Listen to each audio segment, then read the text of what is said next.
Hi, good morning. Yes, it's Christmas morning. How are you? Are you all right? I promised you'd be no escape, didn't I? Yeah, well, what do you mean you wanted to? You pressed on the wrong button. I know. Well, listen, first and foremost, thank you so much for taking the time out to join me here on this very special day.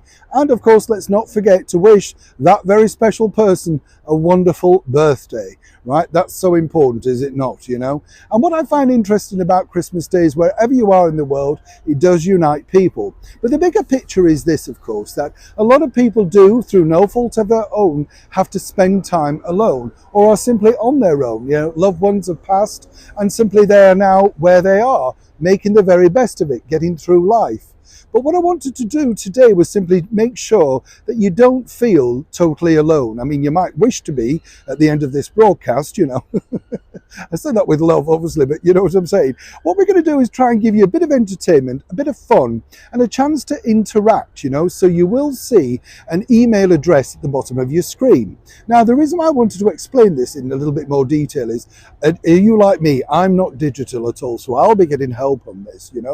But the email address will allow you to send me, your comments and messages, but don't forget to comment and like on the YouTube as well, because what I'd like you to do first before anything else is like and share this video, and if you can, underneath in the comments, wish someone, wherever it may be in the world, another country, wherever, the very best of a Merry Christmas. Let's try and share the world, as it were, so we all feel at least there's somebody else out there that we can talk to and at least feel we've connected to somebody on a day, particularly, as I say, for all those that are out there on their own. How are you? You all right? Don't worry. I know you can switch me off if you want. Make a pot of tea, as long as you come back. I know I'm not doing this to myself.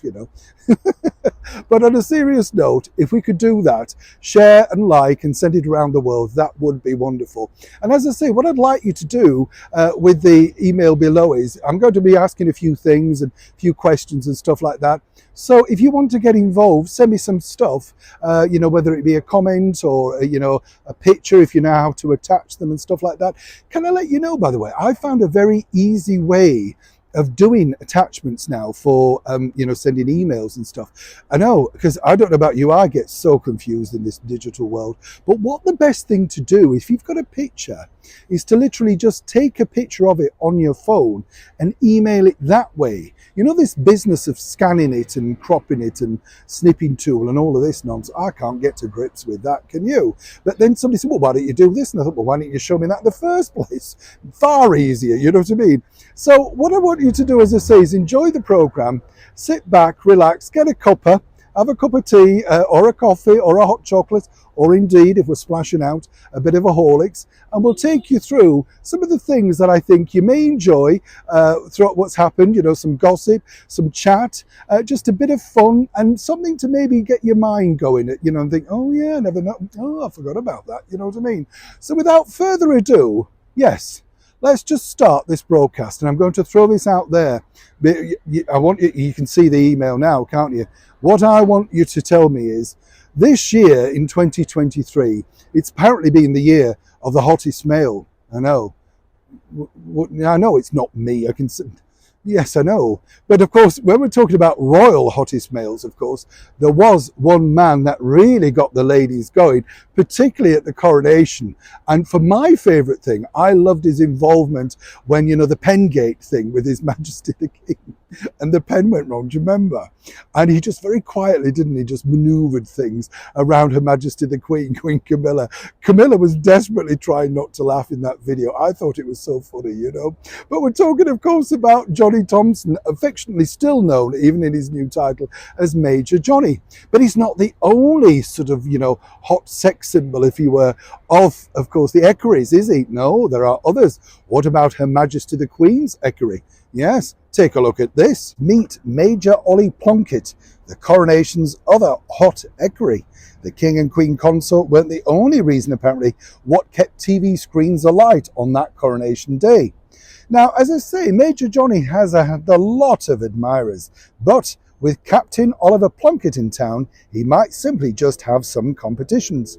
Now, royal fans apparently were quick to point out the Queen Consort's rather dishy royal equerry at the coronation, with Major Ollie getting quite a lot of traction on social media. Just to let you know, He serves in the Rifles, the regiment of which Camilla has been the Colonel-in-Chief since 2020, after succeeding Prince Philip. Now, basically, what does he do? He's one of the armed services that goes around with Her Majesty the Queen and, basically looks after her. A nice job and part of history, as one can imagine. Finally, I know you all want to know this. Is Major Ollie, is he married? Well, no. Unlike Johnny, he's actually single, ladies. So, now, with the email on the screen, what I want you to do is let me know, who do you think, bit of fun, who is the hottest between Major Johnny and Major Ollie? Or do you have another royal favourite, that you've picked out and thought, actually, he's quite dishy? And for the fellas, of course, is there anybody that you've seen, ladies in waiting, assistants? I don't know about you, but there's some very beautiful girls that assist the Princess of Wales on her walkabouts. Oh, yes. And of course, they don't necessarily get recognised. They're the ones that collect all the flowers. I'd love somebody like that, wouldn't you? Wouldn't it be handy if you could just do that in your supermarket? Here's the bags, walk off. Pulling your leg, of course. But, let me know. As I say, you can see the email and it will remain at the bottom of the screen. Or indeed, have you met Major Johnny? Did you manage to get a picture with him? Have you met Major Ollie? Or have you just secretly been developing a crush over these last few months since, he debuted really to great prominence at the coronation? Do let me know. Here on our very special Christmas Day show, I wanted to share this with you because, as ever, I'd love to know what you think to this. Stars for sale. What do you think? I've noticed actually in this particular era that now more and more people are available for sale.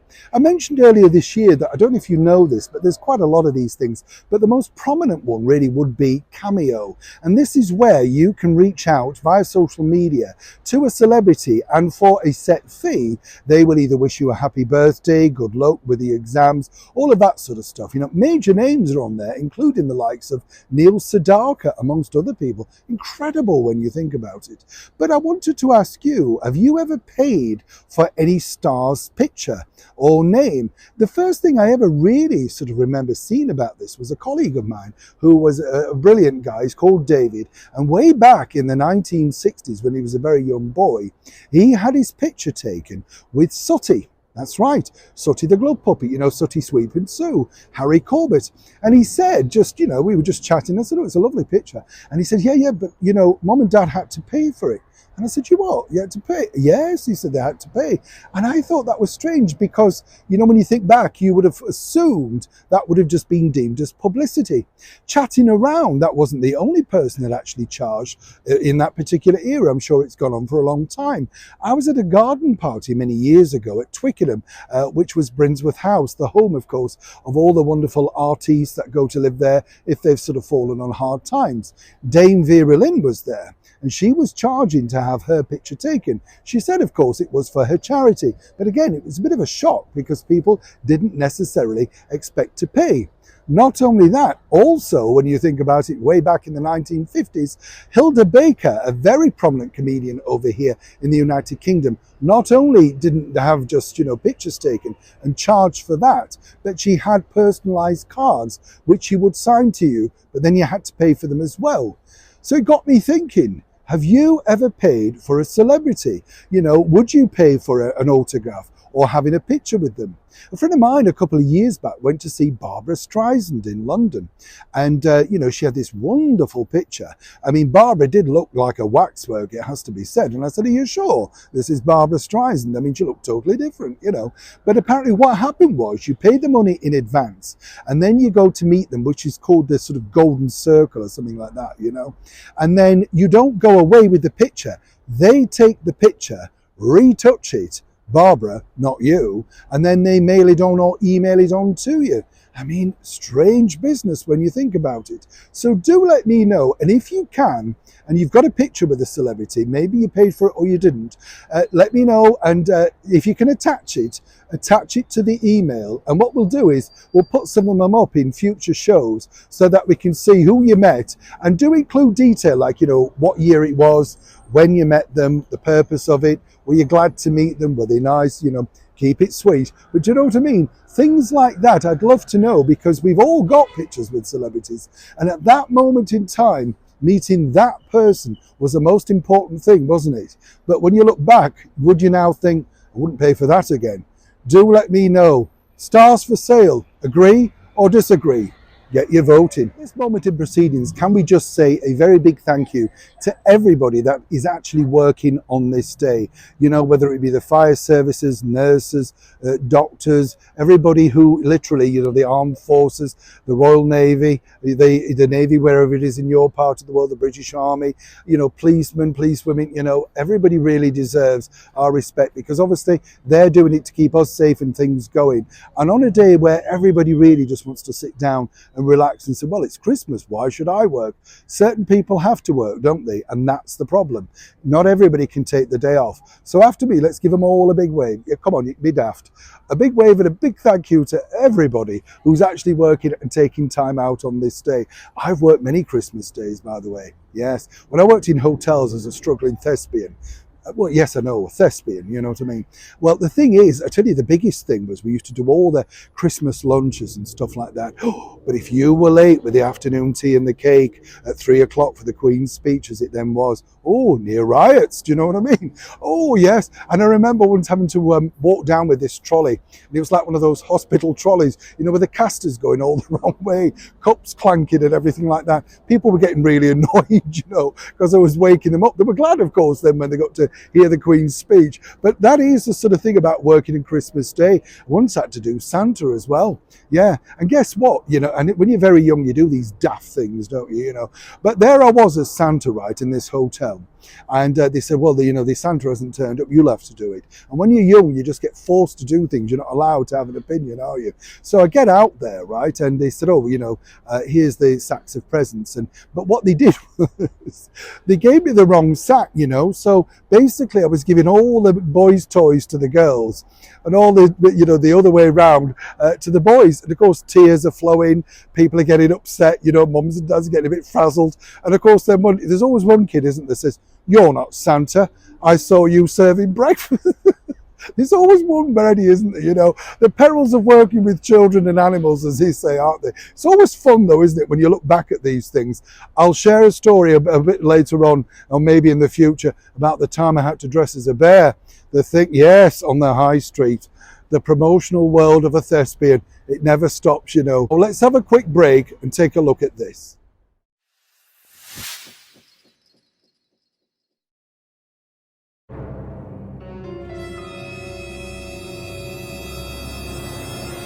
Of Kensington in the very heart of London, you think of all sorts of things, don't you? For some people it might be the late and beautiful Princess Di. She was sort of synonymous, wasn't she, with Kensington and the Sloane Square set. Remember those Sloaners? Or was it Sloane Rangers? Do you remember? A big thing, wasn't it? And there was even a book out at that particular point called The Guide to the Sloane Ranger. All the things you needed to do, of course, to be wealthy, rich, and apparently trotting up and down Kensington High Street. Today, though, we're in the very heart of South Kensington. And as I've often said here on the show, there's so much history just at every twist and turn. You see, this particular corner of London has a bit of a history for myself. As many people know, as a budding thespian, making his way, coming to London all of those years ago, in between jobs, you would have to take jobs, quite literally any job. So you worked at things like the Wimbledon tennis tournament's dinner alongside the winning champions, or indeed here in a smaller hotel. Now, little did I know that when I checked into this particular hotel, the Onslow Court, I was in fact checking into murder.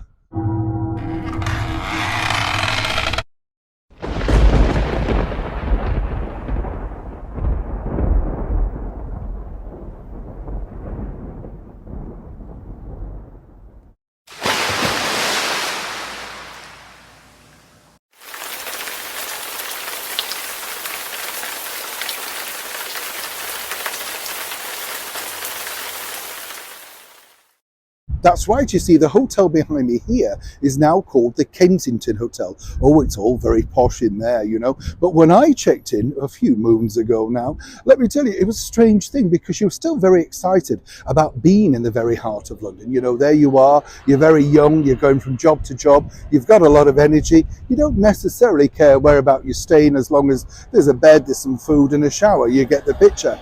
I was working at that particular point for an agency, literally in the very heart of Soho. And you would go there, it was a bit of like a theatrical agency in many respects. You would go there and say, you know, is there any work? And they'd say, yes, they want a manager here or an assistant manager there. And you would sign on for the period that they needed them. Now, this hotel, for many people, literally, I had no idea. Remember, this is pre-internet. So when I arrived, and obviously they saw me, you know, they said, oh, you know, nice to meet you, etc. We've given you the suite. Little did I know that this suite once belonged to the infamous acid bath murderer.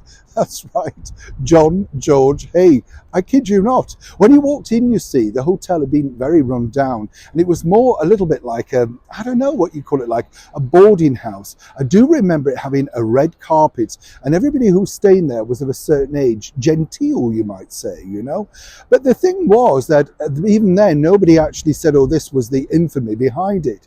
You see, John George Hay had done a very clever thing, you know. He basically had, what he felt, had organised the perfect murder. And what he did was meet people here, wealthy, affluent women who perhaps had checked into the hotel for a bit of respite. Perhaps, you know, they were now single and widows, and they were there to be looked after. It wasn't glitzy like the Dorchester, the Savoy, or the Connaught, but it was sort of middle-class luxury, even back then. But he was very clever, as I say. Let me explain. John George Hay's biggest coup, really, was meeting Olive Durand. Now, Olive lived in this hotel, and the thing with her was she was a bit of an entrepreneur. She decided, literally after the war, to come up with an idea about, you know, developing acrylic fingernails, something that we all know about today. Definitely a woman ahead of her time. And he used to get talking to these very wealthy women, literally just sat having dinner or tea in the lounge. He was very good looking, very shy, but very smooth in his patter. He'd had a bit of a difficult childhood where he hadn't really connected or made many friends. This way, we're not quite sure exactly how he got his money, but he did. Now, bit by bit, what he would do, he would sort of integrate himself and chat to you about, you know, where you kept your savings, which bank, did you keep them under your bed, that sort of stuff. And bit by bit, he would take you out on a drive, perhaps a drink up the road to the Royal Albert Hall, a night at the theatre. Remember, these are lonely women. And then he would pounce. You see, was as he developed this particular scheme, and we won't go into too much detail, but he would have a garage where he would basically say to them, look, you know, I've got some ideas in development too, would you like to drive down to it? This was just around about Crawley area, so not too far. People would disappear from the hotel, and he would tell the receptionist or the manager, oh yes, she mentioned she was going to stay with her sister in X or X. Finally, as I said, he got caught, quite frankly, by a huge mistake. You should really read into this story. It is fascinating because right up until the very final moment, nobody really knew exactly how he'd done it. They couldn't really pin it on him. He was so debonair and charming that even the police started to believe his theory and his background. Now, as you can imagine, quite frankly, when he did get caught, seemingly he didn't seem too bothered. I think he felt that finally he was getting some notoriety, a little bit of fame, and more importantly, people finally were starting to take some notice of him. So what happened? All of that, and once, of course, Haig had been, well, put into prison, then really his star escalated. It's incredible to think because already there were films put into production based around the story. So much so that even a national newspaper editor of a major national newspaper sadly described him as a murderer before the trial had concluded. So he had to spend 3 months in prison. Can you imagine that happening today? It's incredible, isn't it, when you think? But of course, the most macabre thing was the story behind Haig's sort of reasoning for doing this. You see, truly he felt that he could never be caught or indeed go to prison simply because there were no bodies. So if they couldn't find the body, how could he be possibly tried for murder? And there's another darker side, which I won't mention on this particular day, of what he decided he thought he could do in order to make sure that, well, he was revitalized, shall we say. Think Vincent Price in Theatre of Blood, you get the picture? But what's also very strange, and I don't think would be allowed to happen today, was this. You see, the very infamous Madame Tussauds had at that particular period a chamber of horrors. Some might suggest they still have it now, but they don't title it that. You know what I'm saying? But more interesting, I think, is this: that the waxy people from Madame Tussauds, the people who put the waxes together, were given permission to go and meet Haig in his cell prior to, of course, his final outcome, and they took measurements, eye colour, hair strands, that sort of stuff, so that they could then put together a particular gruesome waxwork. But Haig had another idea as well. Oh, he thought, well, here's some clothes, maybe you want to dress my wax in these clothes. According to that particular source, he was absolutely thrilled, excited by the idea of finally being recognised, albeit for something so grim. They did explain to him, look, you will be in the Chamber of Horrors, no, that's fine, and if at all they got it finished prior to that, could he possibly have a picture, so he could check it over for authenticity and stuff like that. Incredible to think.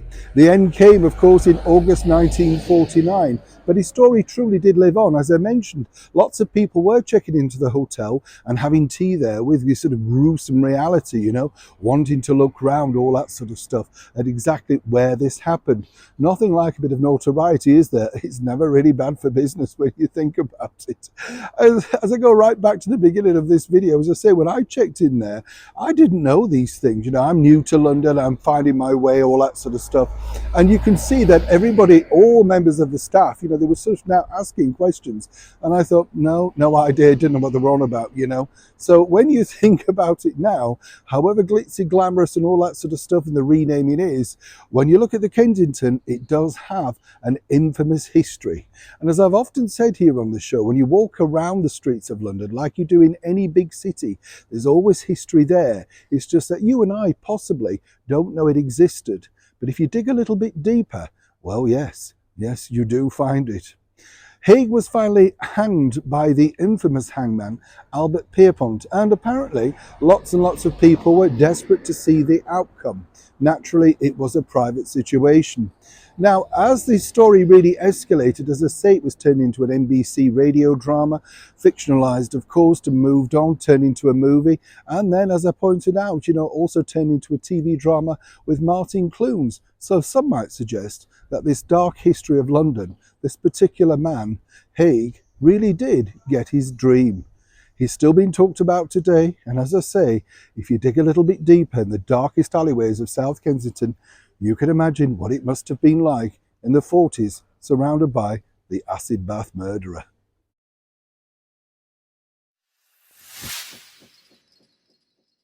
I don't know about you, but have you noticed how when you're doing festive food, people are always really sort of, what's the word? Competitive, I think, aren't they?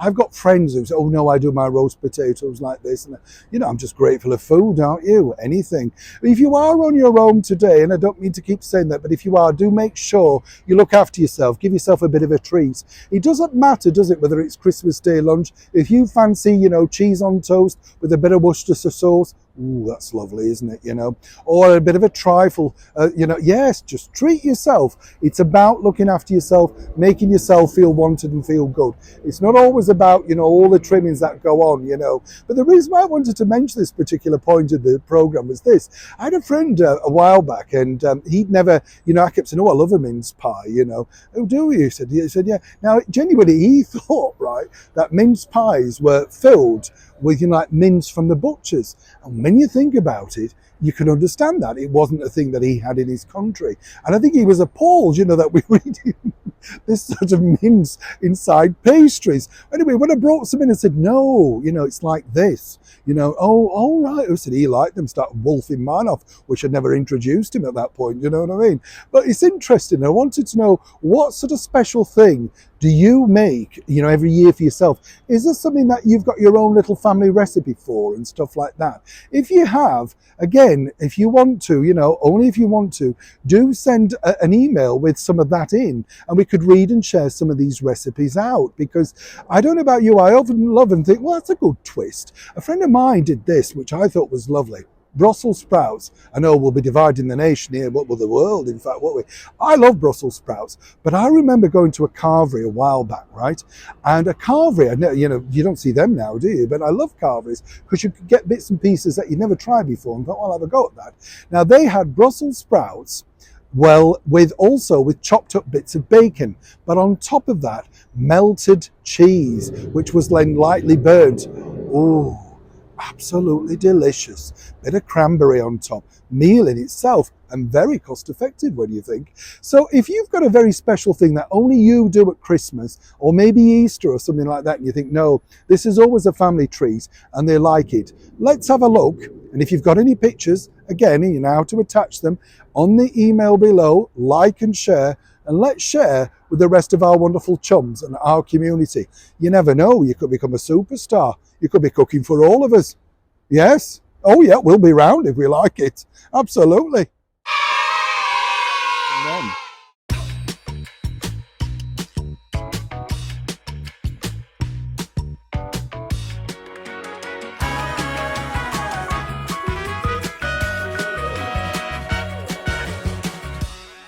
behind me here is a truly iconic London landmark because way back in 1963, oh yes, not that long ago really, is it, when you think about it, but way back in 1963, this brilliant iconic landmark opened. It was the very first Hilton outside America, and it was one of the tallest buildings, if not the tallest building in London at that time.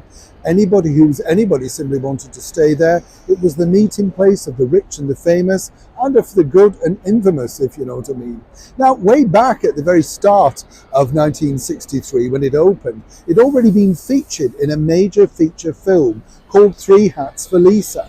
And that basically was a very clever marketing ploy by the pop star of the day, Joe Brown. Simply because Joe's a good-looking fella, and they realised that if they had Joe on a balcony or going in and out of the London Hilton Hotel, well then, you know, that might attract the young, hip, swinging crowd. This was, after all, the swinging 60s, as one can imagine. But of course, even with that movie, they were always looking for marketing ploys, new ways of getting the brand new rich, elite and swinginess of London as it took off.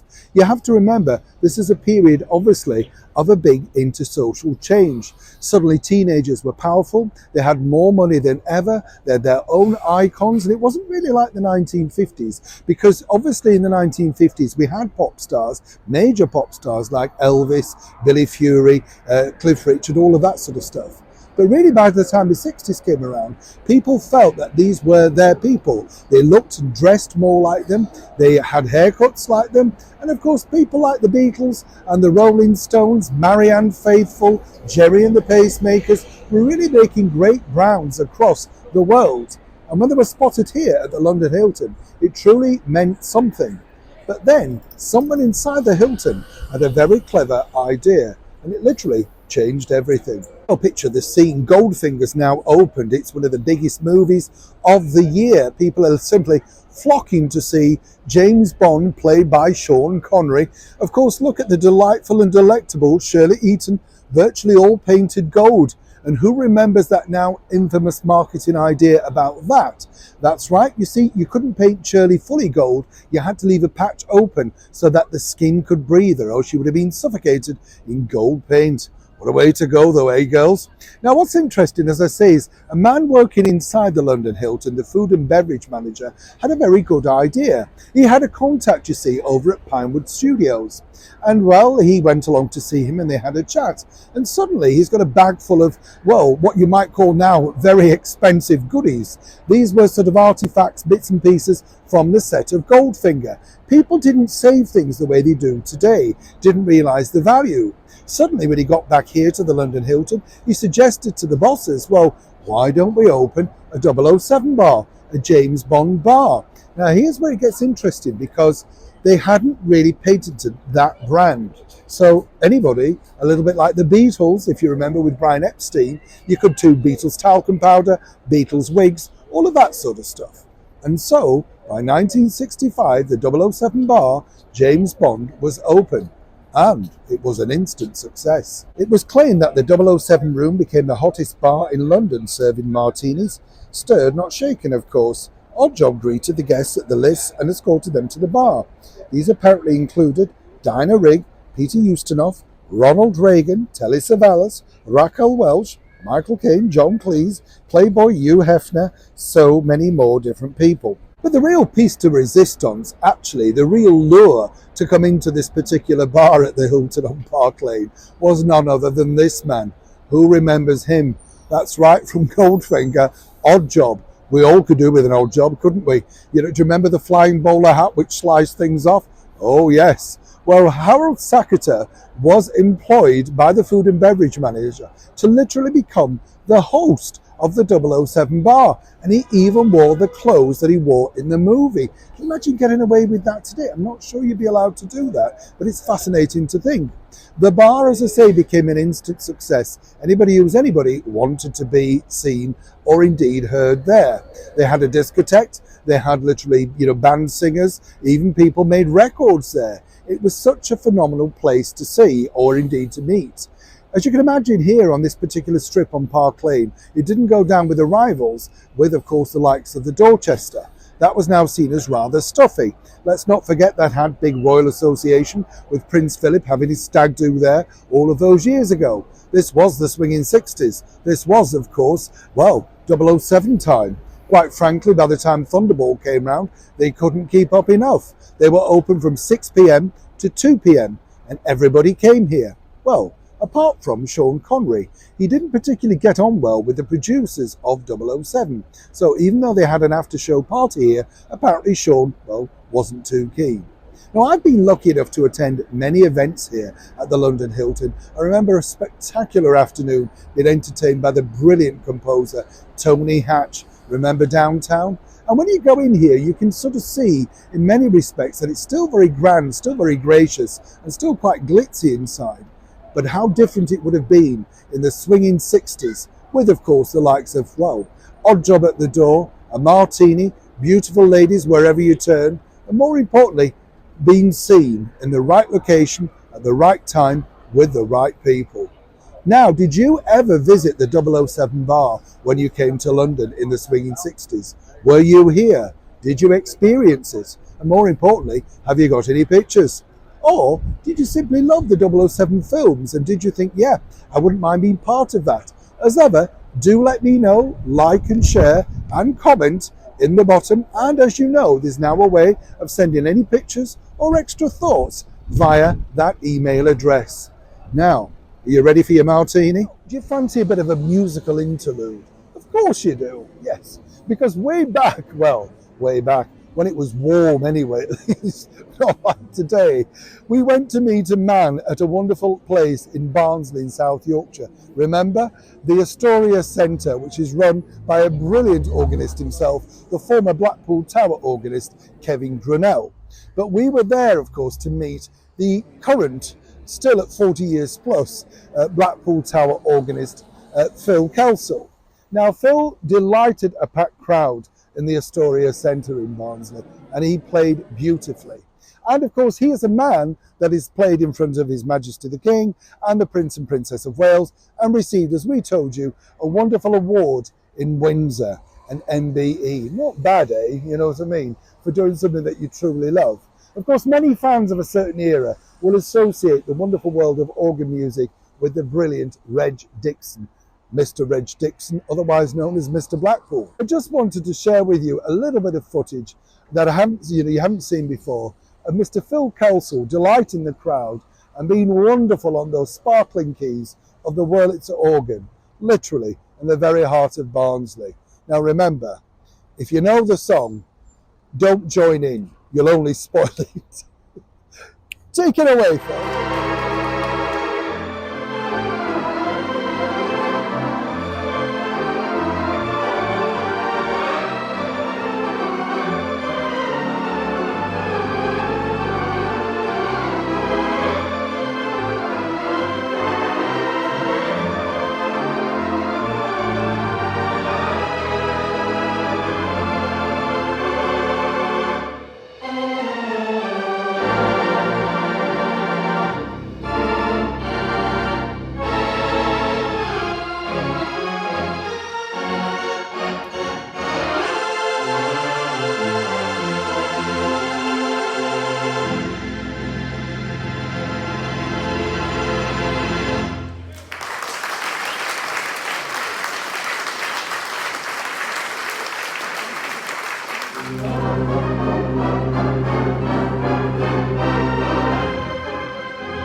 So we've come to the end of our time together, and as night falls, do you like the atmospheric? Yes, you see, I think of everything.